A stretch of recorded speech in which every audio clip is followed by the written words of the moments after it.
সবার প্রভু। কৃষ্ণ তব পুণ্য হবে ভাই, কৃষ্ণ তব পুণ্য হবে ভাই। এ পুণ্য করিবে যবে রাধা রানী খুশি হবে, ধ্রুবতী বলি তোমায়, ধ্রুবতী বলি তোমায়। তোমারও সে শক্তি পেলে গুরু সেবায় বস্তু মিলে, জীবন সার্থক যদি হয়, সেই সে সেবা পাইলে তাহলে সুখী হলে, তব সঙ্গ ভাগ্যেতে বিলয়। তুমি মোর চির সাথী, ভুলিয়া মায়ার লাঠি, খাইয়াছি জন্ম জন্মান্তরে। আজি পূর্ণ এই সুযোগ, যদি হয় যোগাযোগ, তবে পারি তুহে মিলিবারে, তবে পারি তুহে মিলিবারে। কৃষ্ণ তব পুণ্য হবে ভাই, কৃষ্ণ তব পুণ্য হবে ভাই। এ পুণ্য করিবে যবে রাধা রানী খুশি হবে, ধ্রুবতী বলি তোমায়, ধ্রুবতী বলি তোমায়। তোমারও মিলনে ভাই আবার সে সুখ পাই, গোচারণে ঘুরি দিন ভোর। কত বনে ছোট ছুটি, বনে খাই লুটো পুটি, সেই দিন কবে হবে মোর। আজি সে সুবিধান তোমারও স্মরণ ভেলু, বড় আশা ডাকিলাম তাই। আমি তোমার নিত্য দাস, তাই করি এত আশ, তুমি বিনা অন্য গতি নাই, তুমি বিনা অন্য গতি নাই, তুমি বিনা অন্য গতি নাই। কৃষ্ণ তব পুণ্য হবে ভাই, কৃষ্ণ তব পুণ্য হবে ভাই। এ পুণ্য করিবে যবে রাধা রানী খুশি হবে, ধ্রুবতী বলি তোমায়, ধ্রুবতী বলি তোমায়। হরে কৃষ্ণ হরে কৃষ্ণ, কৃষ্ণ কৃষ্ণ হরে হরে, হরে রাম হরে রাম, রাম রাম হরে হরে, হরে কৃষ্ণ হরে কৃষ্ণ, কৃষ্ণ কৃষ্ণ হরে হরে, হরে রাম হরে রাম, রাম রাম হরে হরে, হরে কৃষ্ণ হরে কৃষ্ণ, কৃষ্ণ কৃষ্ণ হরে হরে, হরে রাম হরে রাম, রাম রাম हरे हरे। हरे कृष्ण हरि बोल, सभी को हरे दंडवत कृष्णा प्रणाम। माता जी, हरे हरे कृष्णा, हरि कृष्ण बोल। माता बहुत जी, अच्छा हरे था। बोल। हरे बहुत कृष्णा। सुंदर। हरे कृष्ण। बहुत सुंदर माता जी। हरे हरे धन्यवाद। कृष्ण सभी को। हरे कृष्ण माता जी, दंडवत प्रणाम। हरे कृष्ण। हरे कृष्णा माता जी। हरे कृष्णा। हरे कृष्ण माता जी, दंडवत प्रणाम। हरे कृष्ण हरे माता जी, सादर कृष्ण। प्रणाम। हरे हरे कृष्ण। कृष्ण माता जी, दंडवत हरे प्रणाम कृष्ण। माता जी। हरे कृष्ण। हरे कृष्णा ओके, माता जी, धन्यवाद हम प्रणाम। मंगलाचरण के साथ स्टार्ट करें ताकि फिर जब तक सब लोग जुड़ते हैं उसके बाद आज की कक्षा के साथ स्टार्ट करेंगे। नहीं?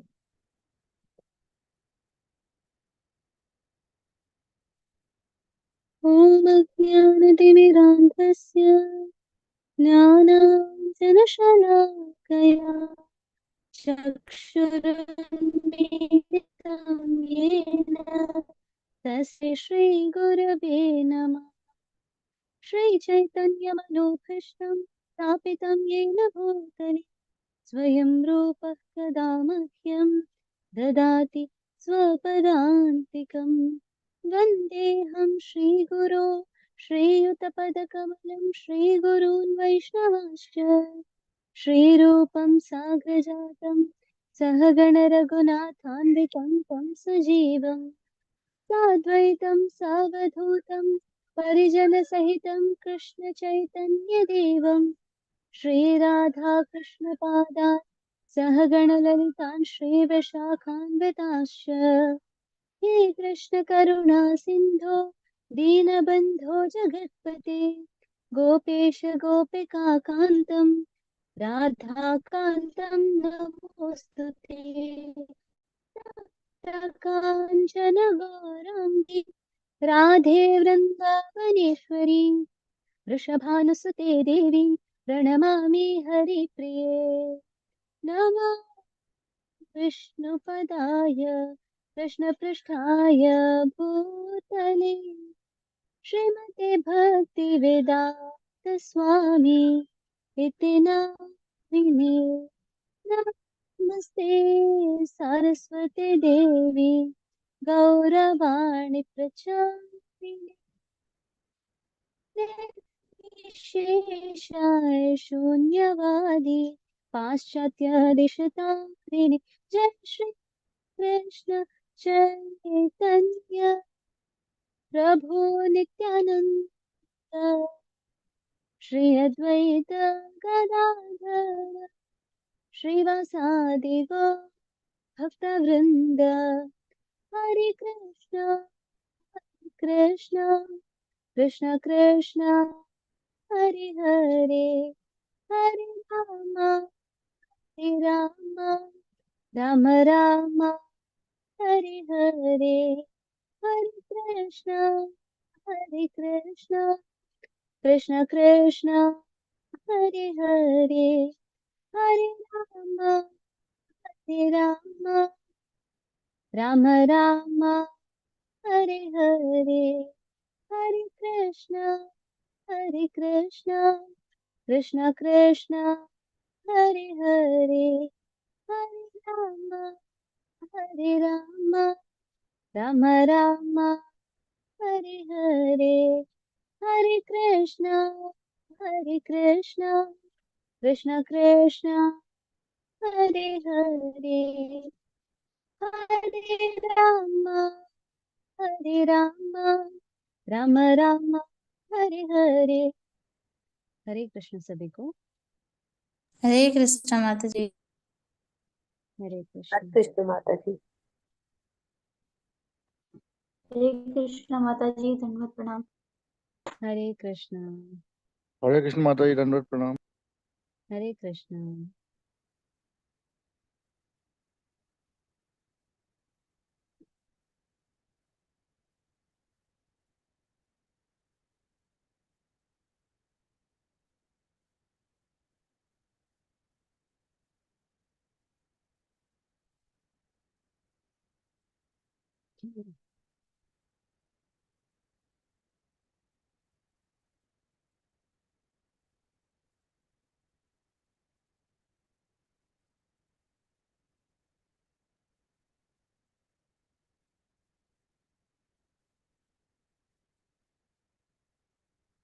ओके,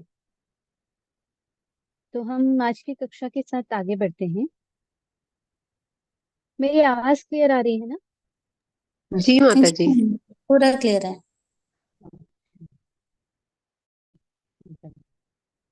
तो यस, आज जो है हम ईशोपनिषद का 10वां श्लोक पढ़ने वाले हैं। ओके, तो ये 10वां श्लोक जो है, जो हम लोगों ने पिछले श्लोक में 9वें श्लोक में जो पढ़ा था, विद्या और अविद्या क्या होता है, इसी चीज का कंटिन्यूएशन है, या हम समझ सकते हैं विद्या और अविद्या का फल क्या होता है। इसके बारे में इस पूरे अध्याय में या इस पूरे ये जो श्लोक में है वर्णन बताया गया है। तो ईशोपनिषद के 10वें श्लोक में जो है 9 से 11 में हम सब जानते हैं कि किस तरीके से ज्ञान या विद्या और अविद्या की तुलना की है और प्रत्येक के अनुयायियों के लिए संबंधित गंतव्य के बारे में वर्णन किया हुआ है। और हम ये भी जानते हैं कि मंत्र 9 में हमने क्या क्या समझा था। तो सबसे पहले कृष्ण का ज्ञान क्या होता है, और जिन्हें कृष्ण का ज्ञान होता है उनकी क्या स्थिति होती है, और जो केवल अज्ञानी होते हैं उनकी क्या स्थिति होती है। इन सब चीजों के बारे में हमने जाना कि जो भौतिक विद्वत्ता के अनुयायी होते हैं वे इसे अंत ज्ञान मानते हैं। किसे? जो इस सांसारिक ज्ञान है, भौतिक ज्ञान है, वो अंत ज्ञान हो जाता है उनके लिए। दोनों प्रकार के लोग जो है भगवान के स्वामित्व की अवहेलना करते हैं और परिणाम स्वरूप अज्ञान के सबसे अंधेरे क्षेत्र को अवक्रमित करते हैं या उसको प्राप्त करते हैं। और मंत्र 9 में जो है अज्ञान या मिथ्या ज्ञान की जो शीलन करते हैं उनके परिणाम क्या होते हैं, इन सब चीजों के बारे में वर्णन हमें मिला था कि मिथ्या ज्ञान का हम पालन करेंगे तो उसका क्या परिणाम होगा हमारा। राइट। तो आज का जो 10वां श्लोक है उसमें बताया गया है कि सच्चा ज्ञान या विद्या असलियत में हम किसे बोलते हैं, इनमें से किसी से भी अलग परिणाम लाता है। यानी जो असली चीज है, जो सत्य है, उसका जब हम पालन करते हैं तो उसका क्या हमें फल मिलेगा, और यह वास्तविक और भ्रामिक ज्ञान के बीच भेदभाव करने के कार्य में एक धीर से मार्गदर्शन लेने की आवश्यकता पर भी जोर डालता है। यानी जब हमें सही और गलत के बीच पहचान करनी होती है तो हम क्या करते हैं, हम एक ऐसे व्यक्ति के पास जाते हैं जिन्हें उसका पूर्ण ज्ञान हो। या जैसे कि एक बच्चे को किसी चीज के सही गलत की परिचय कौन कराता है, तो घर में जो बड़े होते हैं वो कराते हैं। तो बड़े मार्गदर्शक का रूप धारण करते हैं। क्यों? क्योंकि वो लोग उस स्टेज ऑफ लाइफ, स्थिति से जो है गुजर के आए हुए होते हैं। तो उनको जो है इस चीज के बारे में एक ज्ञान होता है, या उनका जो है एक दृष्टिकोण अलग होता है एक नए पर्सन से। तो इसी तरीके से जो है जब हम ज्ञान में या भक्ति में आगे बढ़ना चाहते हैं तब भी एक दीर्घ मार्गदर्शक जो हमें भक्ति में आगे ले जा सके, हमारे आवश्यकताओं को जो है, या हम कह सकते हैं हमें जो सही मार्ग पर आगे बढ़ा के ले जा सके, इस चीज के बारे में वर्णन करते हैं। ओके, आई वुड रिक्वेस्ट, जैसे मैं हमेशा बोलती हूँ, ये सिर्फ एक बेसिक इंट्रोडक्शन स्लाइड है। हर एक शब्द का वर्णन हम आगे समझेंगे, तो कृपया प्लीज डाउट्स जो है चैट बॉक्स में अभी ना करें। We will have all the doubt session. अगर यहाँ क्लास में भी क्लियर नहीं होता है तो आखिर में हम इस चीज के बारे में समझेंगे। राइट। तो वापस से क्वेश्चन आंसर सेशन में मैं लूंगी। अगर आप बीच बीच में चैट बॉक्स में क्वेश्चन करेंगे तो it will distract me also, और इवन क्लास को भी डिस्ट्रैक्शन होगी। तो हम आज जो है वर्णन समझेंगे मंत्र 10 के बारे में। तो मंत्र 10 में क्या बताया गया है? अन्ये देवाहुर्विद्या या अन्यद आहुरविद्यया इति सुश्रुमधीराणाम येनस्तद विचचक्षिरे। यहाँ पर जो है क्या बताया, अन्यद एवाहु विद्याया न अन्यद आहुर अविद्याया इति सुश्रुमधीराणाम येनस्तद विचचक्षिरे। तो यहाँ पर बताया गया है कुछ शब्द हैं। अन्यत यानी किसी चीज से भिन्न। एव, एव जो है निश्चय रूप से, निश्चयात्मक शब्द का प्रयोग हम जिस तरीके से करते हैं वैसे बताया गया। विद्या यानी ज्ञान के विकास का वर्णन बताया गया है। और अन्यत भिन्न, अन्यत वापस से भिन्न शब्द के लिए प्रयोग होता है।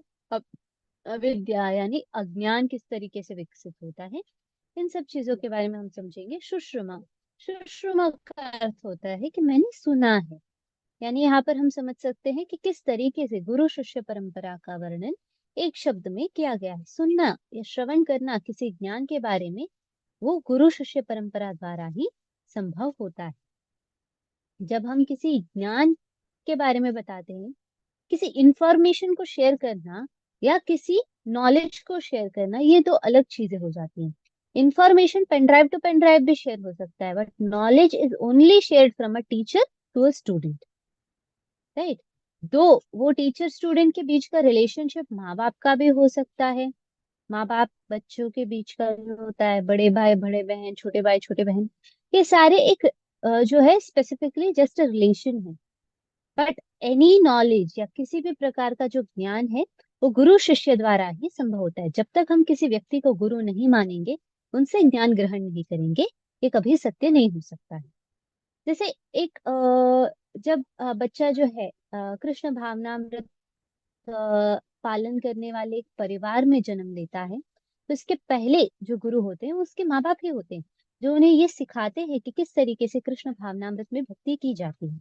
तो वहां पर क्या हम गुरु शिष्य परंपरा को तोड़ा हुआ मानेंगे? तो नहीं, right? तो इसी तरीके से यहाँ पर भी जो है सुश्रुम शब्द गुरु शिष्य परंपरा को इंगित करता है। धीराणाम, धीर व्यक्ति। अब हम धीर किसको बोलेंगे? धीर शब्द का क्या अर्थ होता है आप लोगों के हिसाब से? आप लोग चैट बॉक्स में डाल सकते हैं कि आप धीर किसे मानेंगे। व्यक्ति वास्तविक जीवन में हम धीर किसको बोलते हैं? अनम्यूट ना करें, आप लोग चैट बॉक्स में जो है डाल सकते हो। Okay, patient. और कोई? काम। ओके। धैर्य रखने वाले। ओके।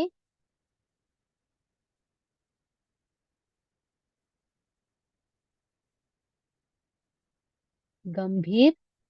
ओके।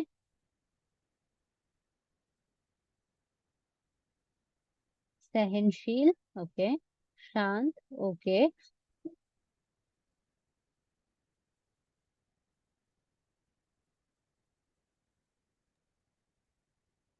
और हरे कोई? कृष्ण माता जी।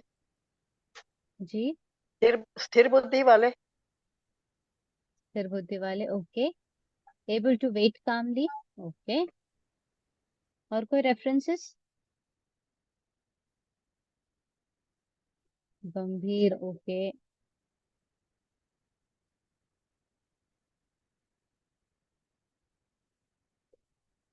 और स्पेसिफिक शब्द जिसका आप प्रयोग करना चाहेंगे? गंभीर। ओके। शांत। ओके।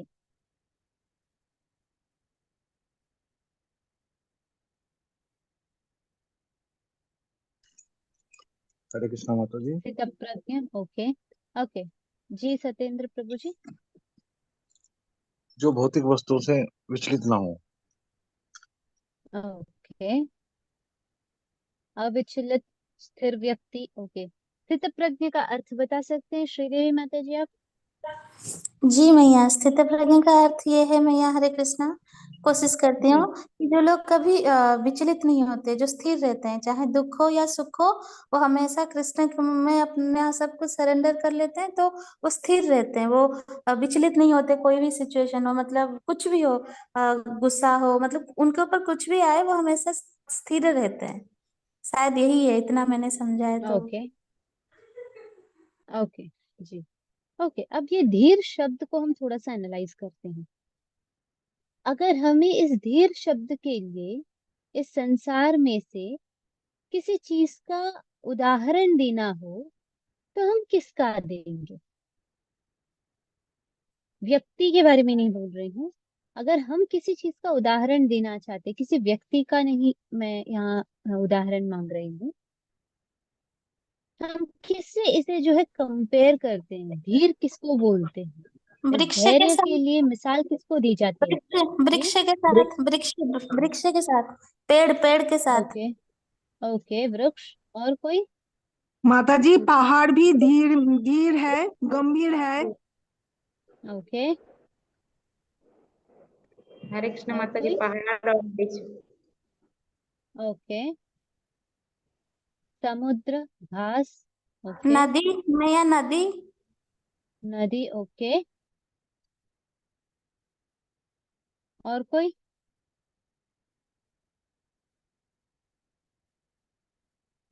तिनका, ओके। तृण, ओके। सॉरी, हरे कृष्णा। ज्ञानी, ओके। मैं वही बोली, मुझे किसी मतलब एक पुरुष या मनुष्य के उदाहरण से हटकर मुझे एक वस्तु का उदाहरण चाहिए। Grass, okay. एक चीज तो आप सब भूल रहे हैं, हमारे बचपन के पाठशाला का एक उदाहरण मिलता है, धीर किसे कहते हैं। सबसे धीर या सबसे जो है सहनशील के लिए वो उदाहरण दिया जाता है। ये घास, तिनका, वृक्ष, पहाड़, ये सब कहाँ रहते हैं? धरती माँ मैडम, हरे कृष्णा माता जी, करेक्ट, धरती माता जी, धरती माँ, धरती। धरती माँ, करेक्ट, माता जी। करेक्ट। धरती माँ ये पे आप न्याय करो माता जी धरती। करेक्ट, हमारी धरती। हाँ। पृथ्वी माँ। तो पृथ्वी का जो है एक और नाम होता है धीर। तो यहाँ पर क्या उस धीर की बात हो रही है? तो नहीं, यहाँ पर जो है हम बात कर रहे हैं, धीर का अर्थ है कि जो इतना सहनशील हो, कुछ भी हो जाए उसके जीवन में, सुख दुख हो, मान अपमान हो, किसी भी प्रकार से विचलित ना हो, किसी भी द्वंद्व से जो है वो व्यक्ति विचलित ना हो। तो उसके लिए यहाँ जो है धीर शब्द का प्रयोग किया गया है, राइट। धैर्यवान से ज्यादा हम कहें तो ये एक जो है किसी भी प्रकार से विचलित ना होना, हर चीज में एक स्थिर रहना, किसी भी गुण से प्रभावित नहीं होना, सुख दुख से प्रभावित नहीं होना, सुख हो या दुख हो उसको समान रूप से देखना, हर द्वंद्व को जो है एक समान भावना से देखना, ये जो है धीर पुरुष का यहाँ पर वर्णन हमें कराता है। तो अब नेक्स्ट हम समझते हैं इस पूरे श्लोक का उदाहरण क्या है। मनुष्यों ने बताया है, सॉरी, मनीषियों ने बताया है कि ज्ञान के विकास से एक फल प्राप्त होता है, जबकि अज्ञान के विकास से दूसरा ही या भिन्न फल प्राप्त होता है, राइट।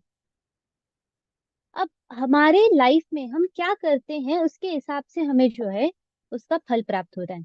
हम सही करेंगे तो सही मिलेगा, गलत करेंगे तो गलत।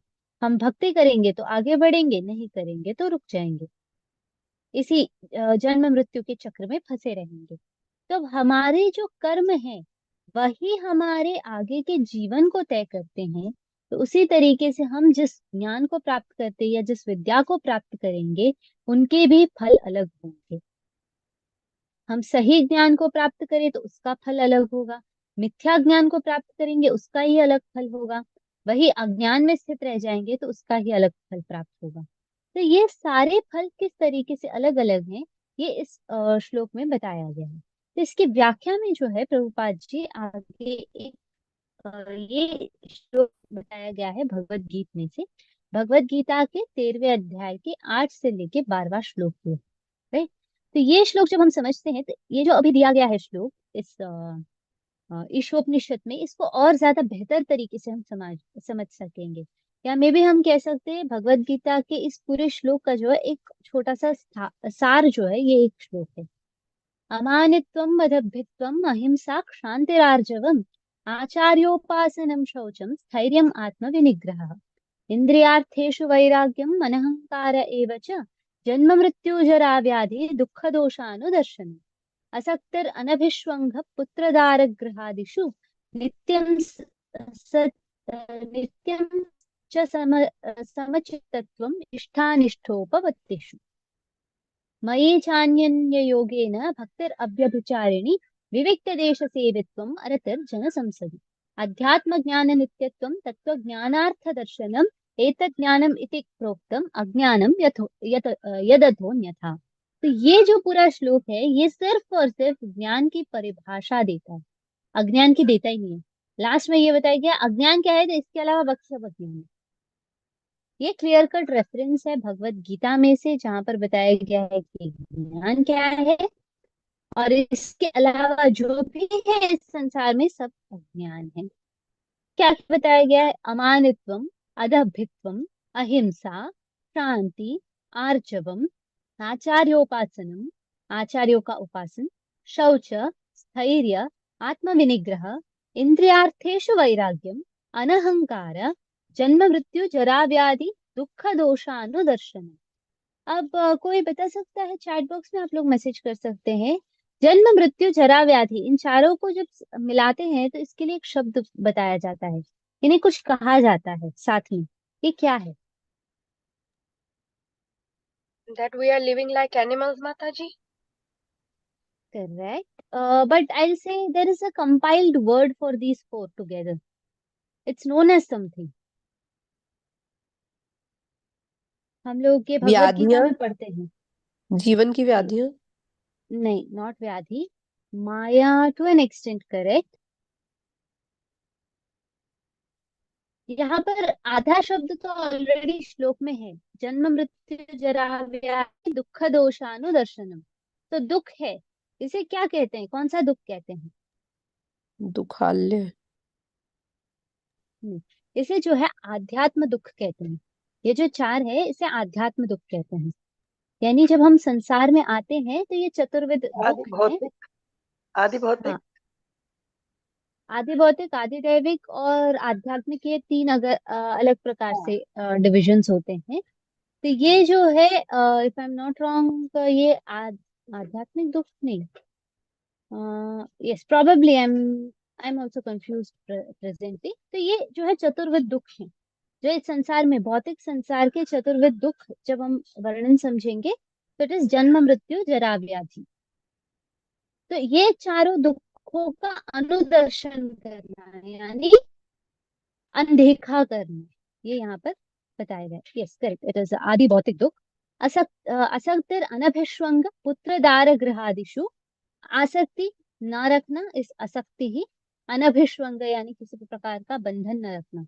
किसके प्रति? तो अपने पुत्र, दारा यानी अपनी वाइफ के लिए बताया गया है, गृहादिषु यानी घर आदि, नित्यम च समचित्तत्वम इष्टानिष्टोपपत्तिषु, मयि चानन्य योगेन भक्तिर अव्यभिचारिणी, विविक्त देश सेवित्वम अरतिर जन संसदि। तो इन सब चीजों के बारे में जो है विल अगेन अंडरस्टैंड। नेक्स्ट श्लोक में जो है इनका अर्थ दिया गया एक एक शब्द का। जैसे यहाँ पर बताया गया है विनम्रता, दंभहीनता। ओके, दंभहीनता का अर्थ कोई बता सकते हैं? विनम्रता is a very easy word. दंभहीनता, दंभहीनता का मतलब है अहंकार शून्य, मतलब जिसमें ओके, तो अहंकार नहीं है। अनहंकार भी वही है ना? नहीं अनहंकार भी वही माता है। जी, दंभ मतलब बिना, मतलब शो ऑफ करना, कुछ है भी नहीं फिर भी करेक्ट, जैसे दंभ बढ़ना कि हाँ, हाँ मेरे पास ये है वो है, ऐसा दम्भ जो प्राइड होता है, हम्म हाँ, जो प्राइड, गर्व, यस, या हम बिना कह सकते हैं, हाँ, उसे दंभ कहते हैं। घमंड करना। घमंडी, बट घमंड अहंकार में आता है, घमंड मोरोवर अहंकार में आ जाता है। या दंभ का अर्थ है कि दिखाना कि मेरे पास दिखाना, ये, दिखाना, दिखावा, शो ऑफ दिखावा करना। करना, शो ऑफ करना, दिखाना, दिखावा जो है उसे हम दंभ कहते हैं। बोलते हैं ना, झूठ मूठ का दंभ फिर भरते हैं, आता है, दंभ। करेक्ट।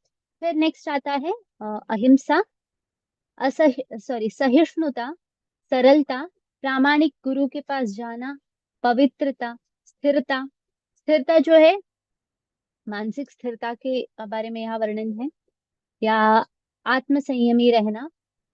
फिर इंद्रिय तृप्ति के विषयों का परित्याग, जो भी चीजें इंद्रिय तृप्ति के लिए की जाती है उनका परित्याग करना। अहंकार का अभाव, जन्म मृत्यु जरा व्याधि, जो ये चार दोष हैं, चार दुख हैं, उनकी अनुभूति जो है उससे जो है हम कह सकते हैं उनकी अनुभूति जरूर होती है, बट उससे जो है किसी भी प्रकार के बदलाव नहीं होते।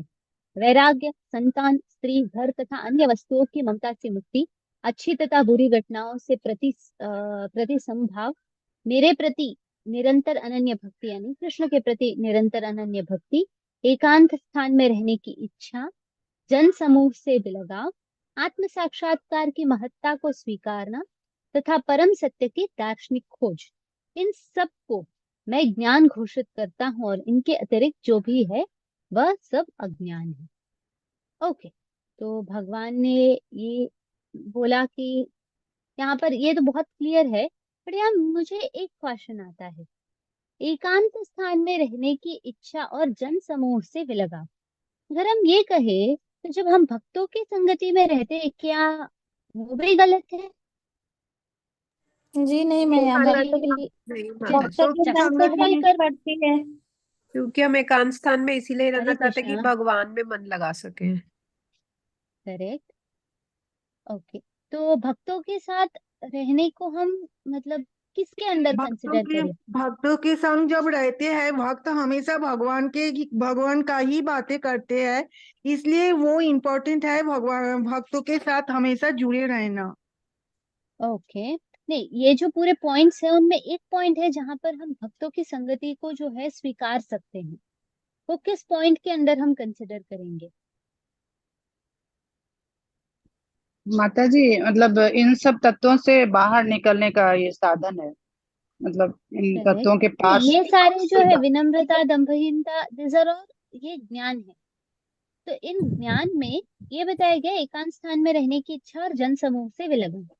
तो मेरा पहला क्वेश्चन था कि माता जी भक्तों की संग भी एकांत स्थानी हो सकता है, क्योंकि भक्त हमेशा भगवान के का ही बातें करते हैं, मेटेरियल दुनिया के बारे में नहीं बोलते, इसलिए वो एकांत ओके होता है। वास्तव में इन तत्वों के पास से बाहर निकलने का साधन है ये 24 तत्वों का जो विकार नहीं है। ओके। माता जी, माता जी, माता जी जी जो लिखा है भगवान मेरे प्रति निरंतर अनन्य भक्ति, वो होगा भक्तों के साथ। माता ओके जी भगवान ने भक्तों को ही अपने से भी पहले रखा है, तो भक्तों के संग रहना तो उत्तम है ही। ओके भक्तों हरे के संग कृष्णा। रहने का केवल और केवल उद्देश्य है, हरे कृष्णा, भक्तों के संग रहने का केवल और केवल ये है कि अपनी भक्ति को वृद्धि करना, विकसित करना, और जैसे जैसे हम आगे बढ़ेंगे एकांत की ओर निकल जाएंगे, फिर भगवान की तरफ ही जाएंगे। माता जी, दृढ़ता ना आध्यात्मिक जीवन में आगे बढ़ना। ओके। अब मेरा एक और क्वेश्चन है आप सभी से, क्या हम इस सेक्शन को, भक्तों की संगति को, परम सत्य की दार्शनिक खोज जो यहाँ बताया है, क्या एक ज्ञान के रूप में, क्या वहाँ का हम कर सकते हैं, नहीं कर सकते? हाँ कर सकते हैं मैया। करेक्ट। और इवन हम मैया परम प्रामाणिक गुरु सत्य के की पास जाने दार्शनिक का जो सेक्शन है, हमारे गुरु के पास जाना चाहिए। हाँ, तो प्रामाणिक गुरु के पास जब हम जाते हैं तब भी भक्तों की संगति हमें मिलती है। तो ये सारे जो चीजें हैं ये ज्ञान प्राप्ति के मार्ग है, या ये ज्ञान है, और इनके अतिरिक्त संसार में जो कुछ भी है वो अज्ञान माना जाता है। करेक्ट। तो अब हम एक धीर व्यक्ति को कैसे पहचाने, या इस ज्ञान को हम कैसे पहचाने और आगे समझे, इन चीज के बारे में उपदेश दिए हैं। जैसे यहाँ पर जो है बताया गया है भगवत गीता के 13वें अध्याय के, उसमें जो उपदेश दिया गया है उनका वर्णन है। स्वयं भद्र पुरुष बनकर अन्यों का समुचित सम्मान करना सीखना चाहिए। खुद भद्र पुरुष बने। भद्र पुरुष यानी किसी चीज से विचलित ना होते हुए रहे। केवल नाम तथा यश के लिए कभी धर्मात्मा का स्वांग नहीं करना चाहिए।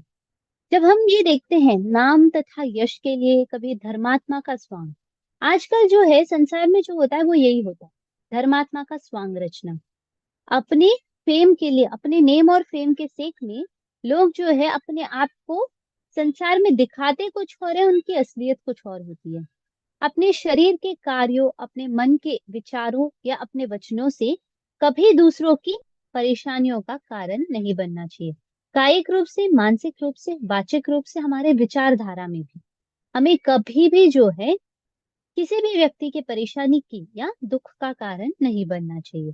तो जब हम किसी व्यक्ति को अक्यूज करते हैं, किसी व्यक्ति को जो है गलत ठहराते हैं, तो हमें ये ध्यान रखना चाहिए कि हम उस व्यक्ति को ठेस नहीं पहुंचा रहे, या हम उस व्यक्ति को दुख नहीं दे रहे हैं।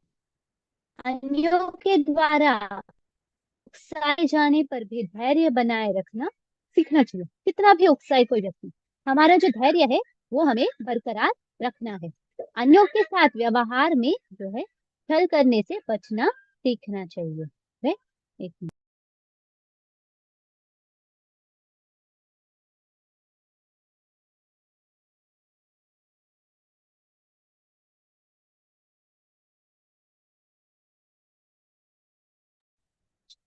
यहाँ पर बताया गया है कि कभी जो है अन्यों के साथ जो व्यवहार में छल करके हम जो है कोई व्यक्ति हमारे साथ छल करे अपने व्यवहार से, या हम किसी और के साथ छल करे, वो गलत है, वो हमें नहीं करना चाहिए। और नेक्स्ट यहाँ पर बताया गया है, ऐसे प्रामाणिक गुरु खोजने चाहिए जो क्रमशः आध्यात्मिक अनुभूति की अवस्था तक ले जा सके, और ऐसे गुरु का शरणागत बनकर उनकी सेवा करनी चाहिए और यथावश्यक प्रश्न पूछने चाहिए। यानी क्या सही है क्या गलत है हमें समझना चाहिए, यथा आवश्यक प्रश्न पूछने चाहिए। हमेशा ये चीज जो है हमें ध्यान रखना चाहिए कि हम जब किसी कॉन्सेप्ट के बारे में बात कर रहे हैं, किसी एक चीज के बारे में बात कर रहे हैं, तो उस कॉन्टेक्स्ट से बाहर होकर जब हम प्रश्न पूछते हैं तो कहीं ना कहीं हमारे ज्ञान के विचलन को या हमारे मन के इस क्या बोलते हैं अस्थिर भाव को दर्शाता है, और उससे जो है और ज्यादा प्रोत्साहित करता है। जब मुझे पता है कि मुझे सीखना इस चीज के बारे में है, मैं इसी चीज के बारे में सीख रही हूँ, तो मैं आउट ऑफ कॉन्टेक्स्ट जब बात करने लगूंगी तो मुझे क्या दर्शाता है कि मैं अस्थिर हूँ। मेरी जो मानसिक स्थिति है वो इस ज्ञान में स्थिर नहीं है, वो कहीं और स्थिर है। तो हमेशा जो है हमें ये एक लाइफ स्टाइल की तरह ही बना लेना चाहिए कि हम जब जिस किसी कार्य के बारे में हम वर्क कर रहे हैं या कोई भी चीज कर रहे हैं, तो हमें ध्यान देना चाहिए हम उस कार्य पर एकाग्रचित होकर करें, ना कि बाकी चीजों में अपनी अपनी बुद्धि को या अपने मन को जो है विभिन्न शाखाओं में हमें विभाजित नहीं करना है। हम अगर एक चीज कर रहे हैं तो उस पर स्थित रहें। जैसे कि अगर हम जप कर रहे हैं तो जप पे स्थित होना चाहिए। हाँ, लोग मानते हैं कि it's not wrong to walk and do japa, but it is better कि हम एक जगह पर बैठ के करें। जब हम हमारे मन को स्थिर चित कर कर करते हैं तो उसका फल जो है हमें ज्यादा मिलेगा, उसका प्रभाव हमारे जीवन पर ज्यादा होगा। उसी तरीके से जब हम कोई भजन सुन रहे हैं, कीर्तन सुन रहे हैं, हाँ, ये सब चीजें जो है हमें ध्यान रखना चाहिए, हम कॉन्टेक्स्ट बेस्ड रहें, एकाग्रचित होकर कोई भी चीज करें जो हम कर रहे हैं। वो हम 10 मिनट भी करें, उसका प्रभाव जो है हमारे एक पूरे दिन जो है भटक भटक के करने के कार्य से कहीं ज्यादा अधिक होगा। तो इसीलिए अब से जो है हमें ध्यान रखना चाहिए कि क्लास हो, हम पढ़ रहे हो, कुछ भी कर रहे हो, कॉन्टेक्स्ट से बाहर नहीं जाना चाहिए हमें। यथा आवश्यक हमारी प्रगति के लिए क्या आवश्यक है उस चीज के बारे में जानने की कोशिश करना चाहिए, ना कि अन्य चीज जो हमें विचलित करे। नेक्स्ट आता है आत्म साक्षात्कार के पद तक पहुंचने के लिए शास्त्रों द्वारा आदर्श जो है विधि विधान का पालन करना। शास्त्रों में विधि विधान दिए गए हैं आत्म साक्षात्कार या भगवान के पद कमलों को कैसे प्राप्त करना है, तो उसके आदेश के अनुसार ये पालन होना चाहिए। शास्त्रों के सिद्धांतों में दृढ़ रहना है हमें, और आत्म साक्षात्कार में बाधक आदतों को पूर्णतया छोड़ देना है। यानी हमारे मार्ग में जो भी बाधाएं आती हैं, जो हमारे आत्म साक्षात्कार के मार्ग पर रुकावट बनती है या हमें परेशान करती हैं, उन सबको छोड़कर जो है हमें आगे बढ़ना है, ना कि उन्हें पकड़ के रखना है। जब हम उन सबको छोड़कर आगे बढ़ते हैं तो हमें जो है एक बेहतर जीवन प्राप्त होता है। तो ये यहाँ पर बताया गया है कि किस तरीके से आध्यात्मिक प्रगति, आत्म साक्षात्कार का मार्ग जो है हमारे लिए फ्री होता है।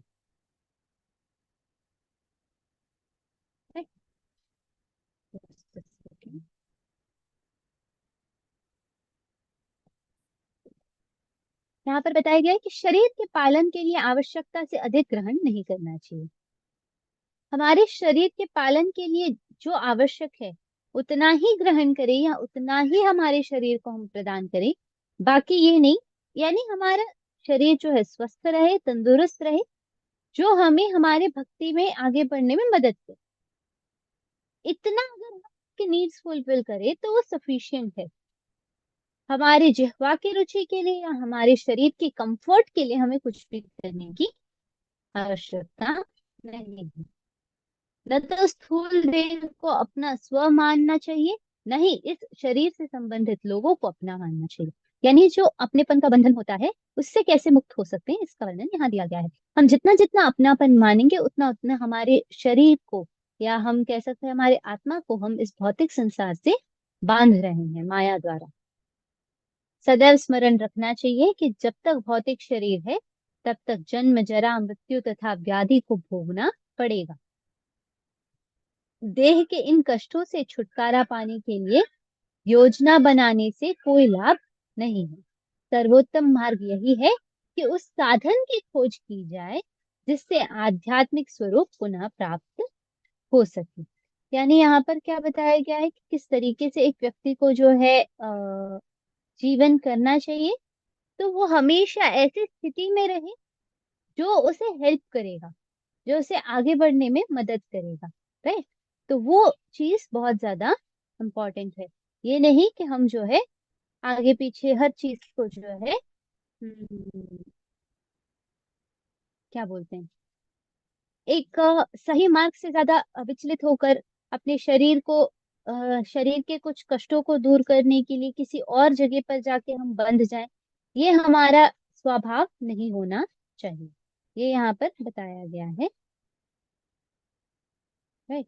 आध्यात्मिक उन्नति के लिए जो है जीवन की जितनी आवश्यकता है उनसे अधिक के प्रति आसक्ति नहीं रखनी चाहिए।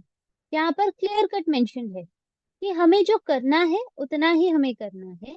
हमें कभी भी जो है अपनी क्या बोलते हैं, हमारे नीड से ज्यादा, हमारी आवश्यकता से ज्यादा जो है किसी भी चीज के प्रति अभिलाषा नहीं रखनी चाहिए। स्त्री, संतान तथा घर के प्रति शास्त्रों की आज्ञा से अधिक आसक्ति नहीं होनी चाहिए।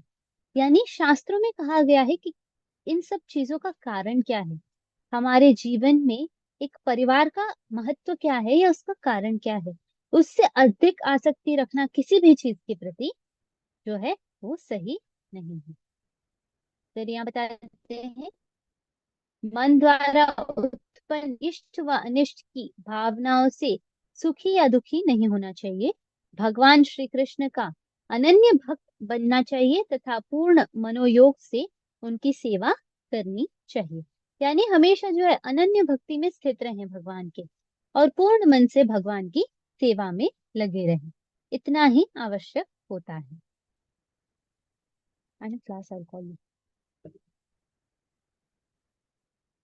शांत वातावरण में किसी ऐसे निर्जन स्थान में रहने की रुचि उत्पन्न करना चाहिए जो आध्यात्मिक संस्कृति के अनुकूल हो।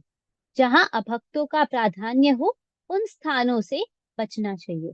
यानी हमेशा ऐसे स्थल पे रहें जहां पर जो है भक्त हमारे साथ हैं, या भक्तों के साथ हम रह सके, भक्तों की संगति में रह सके, ना कि ऐसे स्थलों में जहां पर अभक्त रहते हैं या अभक्त की प्राधान्यता है। वैज्ञानिक या दार्शनिक बनकर आध्यात्मिक ज्ञान के विषय में शोध करनी चाहिए और यह मानना चाहिए कि आध्यात्मिक ज्ञान स्थायी है, जबकि भौतिक विज्ञान शरीर की मृत्यु के साथ ही समाप्त हो जाता है। यानी यहाँ पर क्या बताया गया है, वैज्ञानिक या दार्शनिक बनकर, साइंटिस्ट बनो या एक फिलोसोफर बनो, बट आपको शोध या आपको समझना किसे है, तो आध्यात्मिक ज्ञान को है। ये नहीं कि हम आध्यात्मिक ज्ञान को अस्थायी मानते हुए इस भौतिक जीवन में या भौतिक विज्ञान में खो जाएं, शरीर के इस जन्म मृत्यु के चक्र को ही सही या असली मानता बैठ जाएंगे। ये यहाँ पर वर्णन है। नेक्स्ट यहाँ बताया गया है कि जैसे एक वैज्ञानिक जो है या दार्शनिक बनना चाहिए और आध्यात्मिक ज्ञान में अनुसंधान करना चाहिए, ये माने हुए आध्यात्मिक ज्ञान स्थायी है, जबकि भौतिक ज्ञान शरीर मृत्यु के साथ समाप्त हो जाता है। इस चीज को हमें याद रखना चाहिए। ये भौतिक ज्ञान जो है जन्म से लेकर मृत्यु तक के इस दौरान ही हमारे पास रहता है। वही ये जो आध्यात्मिक ज्ञान है वो हमारे जीवन भर, जब से हम इस संसार में आए हैं तब से लेकर जब तक हम भगवान को प्राप्त नहीं करते हैं तब तक का जो मार्ग है वो आध्यात्मिक ज्ञान है। भक्ति विनोद ठाकुर कहते हैं, भौतिक ज्ञान के सभी रूप मायावी ऊर्जा के बाहरी लक्षण हैं। इन्हें विकसित कर व्यक्ति गधे में परिणत हो जाता है। यानी एक जो है खर क्या जिस तरीके से बन जाता है उसकी तरह हो जाता है। भौतिक ज्ञान जो है एक जस्ट ये माया का एक रूप है, माया के ऊर्जाओं का जो है क्या बोलते हैं, एक मायावी ऊर्जाओं की स्थिति में स्थित चीज है। ये सिर्फ एक चमकाहट है माया की। इसको जब हम विकसित करते, इस भौतिक ज्ञान को ही सही मानकर जब हम चलते तो हम गधे बन जाते। यानी गधे को ये नहीं पता होता है कि उसके पीठ पे जो है मिट्टी लेके जा रहे हैं या पत्थर लेके जा रहे हैं या सोना लेके जा रहे हैं। उसके लिए हर चीज भार भार ही होती है। उसी तरीके से भौतिक ज्ञान जो है भार की तरह है जो गधे के पीठ पे होता है। गधे को उसका मौल्य नहीं पता होता। यहाँ पर अविद्या और विद्या का वर्णन करते हैं। प्रभुपाद आधुनिक शिक्षा विश्वविद्यालयों के संदर्भ में अविद्या की बात करते हैं। छात्रों को ब्रह्मचर्य में निर्देशित नहीं दिया जाता है और उन्हें शास्त्रों के आदेश में कोई विश्वास नहीं रहता है। अगर आप लोगों को पता हो, जब हम आप लोग सब प्रोबेबली कुछ वर्षों से हमारे साथ जुड़े हुए हैं, एटलीस्ट सिंस फ्यू मंथ्स, तो आप लोग को पता होगा कि कॉलेजेस में भी जो है भगवत गीता आदि पढ़ाई जाती है।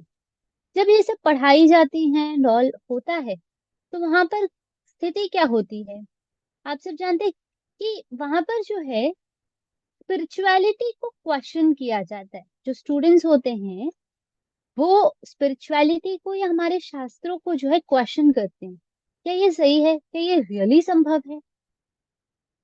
तो ये प्रकार के जो क्वेश्चनिंग एटीट्यूड होता है वो हमें गधा बनाता है।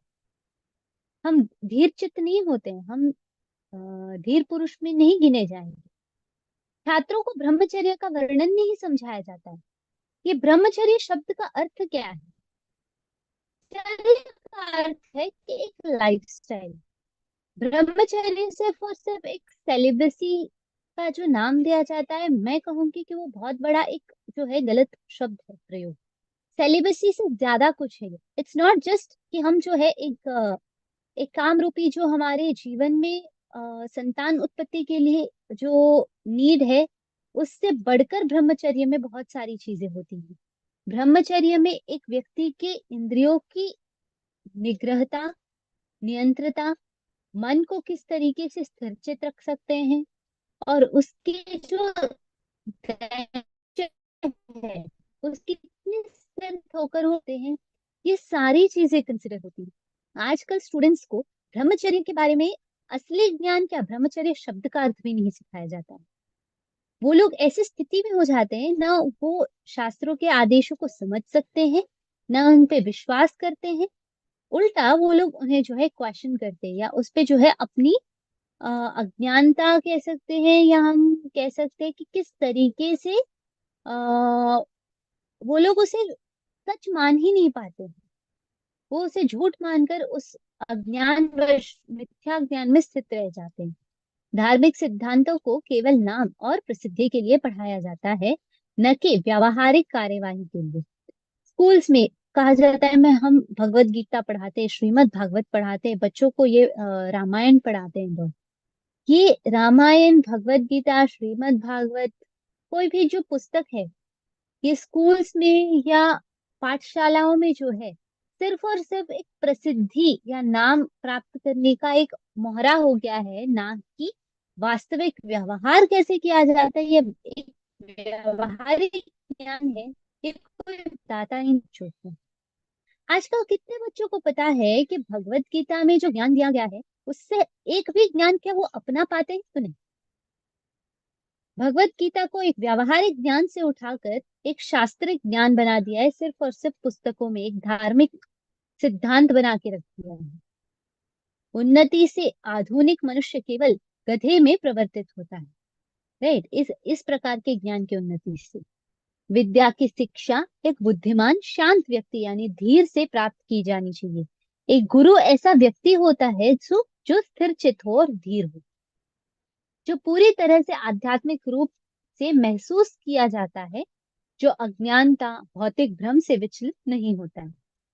अच्छा शिक्षक हमेशा जो है एक धीर व्यक्ति होना चाहिए। वास्तविक ज्ञान जो है वो मुक्ति है। जब हम वास्तविक ज्ञान को प्राप्त करते हैं तो इस माया के चंगुल से मुक्त होते हैं। बट अब हम प्रेजेंटली जो नॉलेज प्राप्त करते हैं वो है क्या? वो हमें माया में और बांधता है। It's like going and hugging maya. माया से और ज्यादा हम ऐसे उलझते जाते हैं कि कभी बाहर निकलना हमारे लिए संभव ही ना हो। क्यों? क्योंकि हम शास्त्रों को क्वेश्चन करते हैं। शास्त्रों को हम व्यावहारिक रूप से समझने की कोशिश से ज्यादा शास्त्रों को हम क्वेश्चन करते हैं हमारे व्यावहारिक अनुकूल भावनाओं के लिए। क्योंकि मैं कर सकती तो can I change it this way? क्या मैं इस तरीके से बदल सकती हूँ? मैं इस चीज को इस तरीके से फॉलो नहीं कर सकती, तो क्या भगवान ने मेरे लिए शॉर्टकट बताया है? ये हमारा थॉट प्रोसेस होता है। करेक्ट? क्या हम सब, अगर हमारा हाथ, मतलब लिटरली इंक्लूडिंग मी, अगर हम हाथ रख के बोले कि नहीं, मैं धार्मिक सिद्धांतों को उसी तरीके से पालन करती हूँ या उसे व्यावहारिक रूप से उतारने की कोशिश करती हूँ, कोशिश हम में से कई सारे कर रहे होंगे, बट क्या पूर्ण रूप से कर रहे हैं? तो ऑफ कोर्स नहीं। क्यों? क्योंकि हम इस कली के प्रभाव में माया के चंगुल में फंसे हुए हैं। ये जो हम ज्ञान प्राप्त कर रहे हैं, इससे हम धीरे धीरे माया के चंगुल से दूर हो रहे हैं।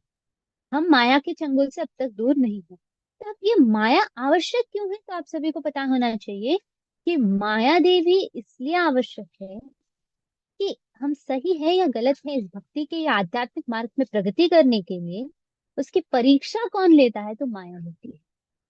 माया के परीक्षा में जब तक हम उत्तीर्ण नहीं होंगे तब तक हम आगे नहीं बढ़ पाएंगे। फॉर एग्जाम्पल, जब तक अगर मुझे डिग्री चाहिए एक डॉक्टर की, तो मुझे परीक्षा देनी होगी। मैं ब्लाइंडली, कोई मुझे डॉक्टर की डिग्री नहीं देगा ना। क्यों? क्योंकि डॉक्टर की डिग्री बहुत बड़ी चीज है, करस्पॉन्डेंस भी नहीं होता है हमारे में। We have to go to college, sit, learn, study, see patients, उसके बाद ही हमें डिग्री मिलती है। तो ये क्यों? क्योंकि एक व्यावहारिक ज्ञान है। ये किसी व्यक्ति के जीवन मृत्यु को डिसाइड करता है। उसी तरीके से हमारी प्रगति को या भगवत प्राप्ति को क्या डिसाइड करता है? तो ये ज्ञान है।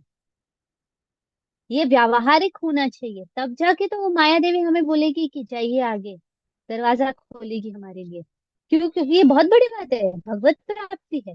वापस क्या करेंगे हम? ये सब करने के बाद वापस जाके भगवान के पास वही चीज मांगे कि नहीं भगवान सुख शांति दे दो, ये दे दो, वो दे दो। तो क्या हम व्यावहारिक जीवन जी रहे हैं? तो नहीं, हम भौतिक जीवन जी रहे हैं। हम धार्मिक सिद्धांतों पर बनकर व्यावहारिक जीवन जीना जानते ही नहीं है, ना कि जानने की कोशिश करते हैं। हम इन सारे सिद्धांतों को अपने अनुकूलता के हिसाब से, अपनी इच्छा के हिसाब से परिवर्तित कर लेते हैं। इस कारण हम अविद्या में स्थित रहते हैं, विद्या को कभी प्राप्त नहीं कर पाते और अंधेरे क्षेत्र को प्राप्त करते हैं। तो आज के 2 क्वेश्चंस, विद्या और अविद्या के बीच का अंतर वर्णन करें और सुश्रुमा शब्द का हमें अर्थ बताएं। प्रोबेबली माता जी एक बार क्वेश्चन और डाले ना, क्वेश्चन हाँ, आपको ये मिल जाएगा माता जी, you'll get the PPT. Okay, thank you. Okay, so I can just copy paste it in the chat box. You can do that.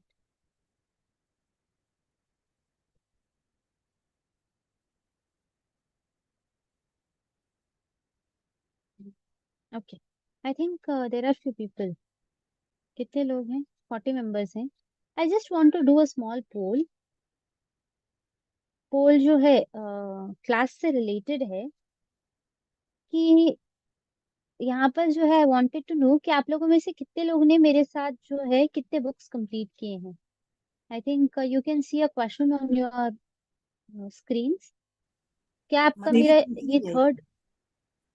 ये फर्स्ट बुक है, सेकंड बुक है या थर्ड बुक है? I wanted to know that. Second book you just have to select. You just have to select. आपकी second book एक is going on. Second book is going on. Yes, First yes. book. If this is your Yes. second book, first book, or it is your third book, just let me know through the poll. Second book I take the. माता जी हमारी तीसरी है। मेरा गलत select हो गया, क्या करूं? कोई नहीं, छोड़ दीजिए। That's okay.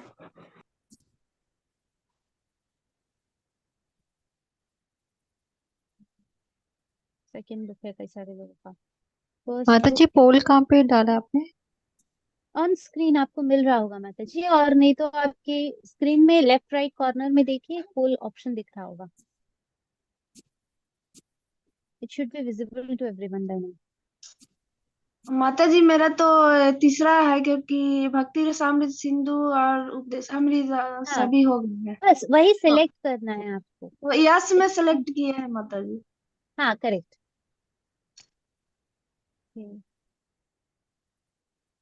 बाकी लोग भी प्लीज सिलेक्ट करें because I want to plan further classes, क्योंकि मेरे में कुछ एग्जाम्स आ रहे हैं, तो I have to plan based on that कि आप लोगों को मैं किस तरीके से जो है सिलेबस कंप्लीट करूँ आप लोगों का। माता जी आपके क्लास में प्रीवियस असाइनमेंट्स मेरे अभी कंप्लीट नहीं हुए हैं, तो मैं एक साथ सब करना चाहती हूँ। वो कर लूंगी तो लेवल 3 में ऐसा कर सकते हैं ना? माता जी ये मेरा थर्ड है, थर्ड बुक नहीं है, आ रहा है। उसका ऑप्शन उसमें नहीं था। सॉरी दिस है इज ना, my is third book. Ishopanishad your third book? Yes is the answer. Hare Krishna. कृपया आपको जो भी प्रश्न है क्या हैंड रेज कर सकते हैं प्लीज? अगर आप सब एक साथ बोलेंगे I am not able to hear you properly. जी जिग्ना माता जी। माता जी आपके साथ मेरा ये थर्ड बुक है मेरे ख्याल से, लेकिन आपके प्रीवियस असाइनमेंट्स मैंने कंप्लीट नहीं करे purely because of time issue. तो मैं सारे असाइनमेंट्स एक साथ कंप्लीट करके कंप्लीट कर सकती हूँ ना लेवल 3 में? Yes yes you can do it माता जी, मैंने सब नो कुछ प्रॉब्लम। व्हाट्सएप में सेव किया है। और एक और हाँ यू बात कैन माता डू जी, दैट। आप माता जी एक और बात, आप पिछले हफ्ते कह रही थी कि आप कोई प्रभु जी का नंबर लिंक में डालेगी, सॉरी व्हाट्सएप ग्रुप में डालेंगी, ताकि मैं ओवरसीज डोनेशन कर सकूं फॉर द नहीं upcoming I have temple. To donation का पीडीएफ नहीं आया था क्या माता जी ग्रुप में? जी मैंने देखा नहीं था, क्योंकि मैं सब कुछ स्टार कर देती हूँ जो मुझे कीप करना है। तो if it's possible please okay आप again प्रोवाइड I'll करेंगे? just share I'll just share you the link. I think I had shared the PDF on the group. जी माता आप जी, एक काम लेकिन कर वो ना सकते हैं वो माता जी। हाँ जी हाँ यू माता जी, कैन वो जस्ट इंडिया की, message me over my number, India, मैं आपको फॉरवर्ड कर दूंगी। जी क्योंकि वो इंडिया का ही बता रहा है ना, तो मैंने यूके से डोनेट करना है तो अलग से हाँ करते हैं नहीं ना, मुझे पता नहीं। नंबर जो है नंबर इंडियन नंबर है। आप अगर व्हाट्सएप करेंगे हम उन्हें एक बार कॉल कर लेंगे, they will help you out. आप जस्ट मुझे एक जी बार बस, मैसेज कर दीजिए, I will give you Prabhu ji mail ID and everything. जी माता जी I will do, thank you so much. Hare Krishna. Hare Krishna. Okay क्या सब लोग प्लीज पोल कर सकते हैं? I still see there are around 8-9 people जिन्होंने नहीं किया है। हरे कृष्णा माता जी, I am unable to see the पोल। कहाँ पे है माता जी? Okay, probably it's your some network issue from your side, Prabhuji, because of which you कोई are बात not नहीं able माता to. Ji. Okay. Okay. Renu Mataji, Hare Krishna. हरे कृष्ण माता जी। जी माता जी बताइए। हमारी वो दोनों बुक भक्ति रसामृत में सिंधु और दूसरी उपदेशामृत का पूरा क्वेश्चन वगैरह मैंने सबमिट करके भेज दिया है। ये थर्ड बुक Okay. आपकी चल रही है ना, इसमें बीच बीच Okay. में कुछ कुछ क्वेश्चन नहीं आ रहे, उसके लिए क्या करूं? कुछ कुछ क्वेश्चन नहीं आ रहे, कहाँ नहीं आ रहे मतलब? फाइल तो मतलब असाइनमेंट में। हाँ ड्राइव तो दिया हुआ है ना माता जी, जो सॉरी फॉर्म गूगल फॉर्म सबका दिया हुआ है ना। अच्छा, उसको उसी से देख के निकल आएगा ना? हाँ अच्छा अच्छा, बस थोड़ा ही रह गया है, बस यही बुक का रह गया है। इसमें भी 2-3 ओके हमने कर लिए हैं, थोड़े से रह गए हैं। ओके माता जी, थैंक यू माता जी। हरे कृष्णा। Thank you. हरे हरे कृष्ण कृष्णा। माता जी। हरे कृष्ण माता जी। जी माता हरे जी। कृष्ण माता जी। माता जी मेरा तो ये सेकंड डे होगा हमें लगता है क्लास का। तो अभी हाँ हमारे पास जो क्वेश्चन आंसर आए हैं वो शायद ईशोपनिषद के क्वेश्चन है। हाँ हाँ, उसके पहले मेरे पास ना भक्ति रसामृत सिंधु के हैं ना आपको उपनिषद के पढ़ाया माता नहीं गया है ना माता जी? जी जी जी। पढ़ाया जाएगा तब आपको दिया जाएगा। माता जी मॉर्निंग की क्लास कितना आप ही लेते हैं क्या? नहीं मैं नहीं लेती हूँ माता जी। अच्छा, क्योंकि मैं हरे हरे इतने कृष्णा। कृष्ण। हरे कृष्णा माता जी। माता जी क्या हरे कृष्ण। ईशोपनिषद के जैसे सारे असाइनमेंट है एक साथ कहीं मिल सकते हैं हमको किसी लिंक में, कि हम जैसे मान लीजिए हम सारे अकाउंट वो माता एक जी यू साथ कर? कैन, हाँ नहीं you can message Neha Mata ji, she will help you out with it. Presently she is running busy, probably in a day or two she'll help you out. उनके पास ओके सारे माता जी, लिंक्स अवेलेबल हैं। ओके। हरे कृष्णा माता जी, धन्यवाद। हरे कृष्ण जी। राकेश वेदी प्रभु जी। हरे कृष्ण माता जी। हरे कृष्णा।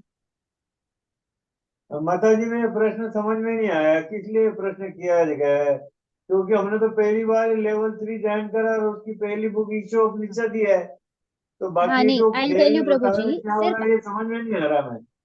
एक मिनट मैं बताती हूँ। लेवल 3 की जो स्टडी होती है वो हमेशा एक नई बैच नहीं ओपन होती है, क्योंकि बहुत लंबी चलती है हमारी स्टडी। तो आप लोग जो है हमारे साथ जुड़ते हैं बीच में, करेक्ट। तो आपके साथ ऐसे भी भक्त हैं जिन्होंने ये जिनके लिए ये ईशोपनिषद तीसरा पुस्तक है, यानी भक्ति रसामृत सिंधु, उपदेशामृत और ईशोपनिषद पे वो लोग आए हैं। भक्ति रसामृत सिंधु और उपदेशामृत वो कंप्लीट कर चुके हैं। और ऐसे भी भक्त हैं जो हमारे साथ उपदेशामृत से जुड़े हैं, और ऐसे भी भक्त हैं जो हमारे साथ ईशोपनिषद से जुड़े हैं। तो मैं ये जानना चाहती हूँ कि कितने भक्त कब से जुड़े हैं हमारे साथ प्रेजेंटली इस ग्रुप में, तो इसलिए मैंने ये क्वेश्चन किया था। ओके। नहीं, नहीं तो इसका मतलब माता जी अभी इस ईशो उपनिषद का भक्ति रसामृत उपदेशामृत की पढ़ाया पढ़ाई पूरी जाएगा। होगी ना? होगी। अच्छा इसीलिए मैं अच्छा। जानना एक चाहती हूँ कितने लोग हैं। अच्छा अच्छा, एक माता जी, एक निवेदन है मेरा आपसे कि हम्म। क्लास शुरू करते हुए ना आप अपना नाम डिस्प्ले कर दिया करें, ताकि हम नोट करा करें कि हमारा कौन शिक्षक रहा है। तो थोड़ा सा आपसे निवेदन है, अगर इसको अदरवाइज ना ले तो उससे हमको सहायता Sure. रहती है कि भाई किस शिक्षक से हमने क्या पढ़ा। हाँ नहीं, बिकॉज मेरा नाम ऑलरेडी फर्स्ट क्लास जब होता है तभी मैं इंट्रोड्यूस करती हूँ अपने आप को। सो प्रोबेबली जब इसमें आप तो थे, आई थिंक आपने क्लियरली नहीं सुना होगा, मेरा नाम महालक्ष्मी है। यानी माता जी डिस्प्ले में तो सिर्फ इस्कॉन मैंगलोर ही लिखा हुआ आ रहा है ना? हाँ, डिस्प्ले में इस्कॉन मैंगलोर ही आता है, क्योंकि लिंक जो है इस्कॉन मैंगलोर की तरफ से है। पहले तो तो जो प्रभु मेन जी का लिंक, नाम भी आता था साथ में ना, नीचे लिखा हुआ। हाँ डिपेंड्स प्रभु जी, हर एक मेल आईडी का अपना अपना नाम दिया गया होता है, तो वो रहता है वैसे के वैसा। हरे कृष्णा तो आई माता जी। See to it, I see to it. Hare Krishna Hare माता जी। Krishna, just a minute. I want to ask a question to everyone. जो हमारे साथ अभी सिर्फ ईशोपनिषद फर्स्ट बुक है, जिनके लिए ईशोपनिषद फर्स्ट बुक है, क्या आप हाथ उठा सकते हैं? Can you raise your hand please? I just want to note down names. Okay, Satyendra Prabhu ji, Kalpana Mata ji, okay, Ranjay Chaudhary Prabhu ji, okay. 6 members ने टिक किया था। I want the 6 names. Second book मैं नहीं पूछ रही हूँ, I just want first book जिनके लिए है।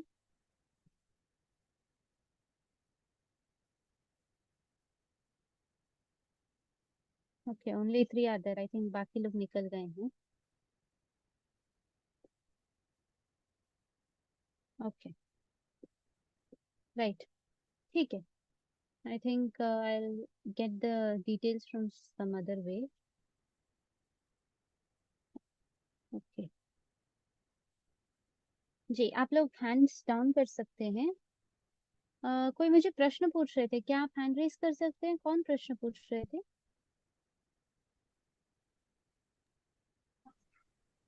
हरे कृष्णा माता जी। जी त्रिलोकीनाथ हरे प्रभु जी, हरे कृष्णा। हाँ हाँ, मैं ये कह रहा था कि ये तीसरी बुक के बाद ये आपका क्लास ओवर हो जाएगा, फिर डायरेक्ट 5 में आदमी जाएगा, 4 5 में? 4 में जाएंगे प्रभु। 4 के बाद फिर 5? हाँ अच्छा, और जो डायरेक्ट 5 में चले गए हैं, कुछ मित्र हमारे डायरेक्ट 5 में चले गए, उन्होंने कहा आप भी चले आइए, तो वो ऑप्शन नहीं दे रहा था। खैर, नहीं, तो आई टेल मैं यू व्हाट, लेवल हाँ? 4 क्या है? Level 4 is for self assessment. और वहां पर जो है एक किस तरीके से पढ़ाया जाता है, भगवत गीता किस तरीके से बाकी पुस्तक पढ़ाए जाते हैं, उनका एक डेमो की तरह है। जितना आपने सीखा है उसका जो क्लास लेते हैं वो वहां पर देखते हैं हम। पर लेवल 5 इज भक्ति शास्त्री, उसके कुछ नियम है। जब तक कोई व्यक्ति उस नियम का पालन नहीं करे तो भक्ति शास्त्री में उन्हें एंट्री नहीं मिलती है। जी तो जी एलिजिबिलिटी क्राइटेरिया है भक्ति शास्त्री का कुछ, तो वो जी फुलफिल किए बिना जो है भक्ति शास्त्री में एंट्री नहीं मिलती है। तो वो एलिजिबिलिटी क्राइटेरिया अगर आप फुलफिल कर रहे हैं, you can directly go to Bhakti Shastri. हाँ, एलिजिबिलिटी क्राइटेरिया के साथ फॉर्म था, लेकिन वो अनिवार्य कर दिया कंपलसरी कि लेवल 3 का सर्टिफिकेट आपको चाहिए।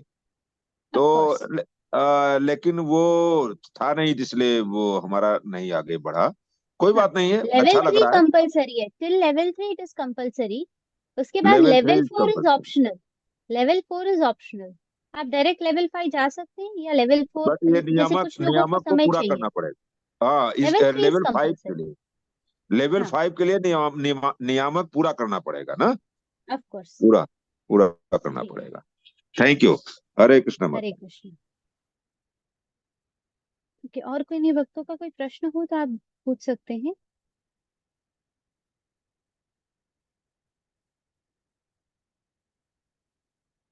हरे कृष्णा। किन्हीं भक्तों का कोई प्रश्न है? हरे कृष्णा। अन्यथा हम आज की कक्षा यहीं पर समाप्त करते हैं। हम अगले गुरुवार को मिलेंगे आप सभी से। ठीक है, चलेगा। माता जी। हरे कृष्णा हरे माता जी। कृष्णा माता जी, हरे कृष्णा। हरे कृष्ण हरे माता जी, कृष्णा। माता जी, दंडवत हरे कृष्णा प्रणाम। माता जी, दंडवत प्रणाम। हरे हरे कृष्ण कृष्णा माता जी। माता जी। हरे हरे कृष्णा कृष्ण माता जी। माता जी। कृष्णा, मुझे आपकी आवाज नहीं आ रही है। हरे कृष्णा। हरे कृष्ण।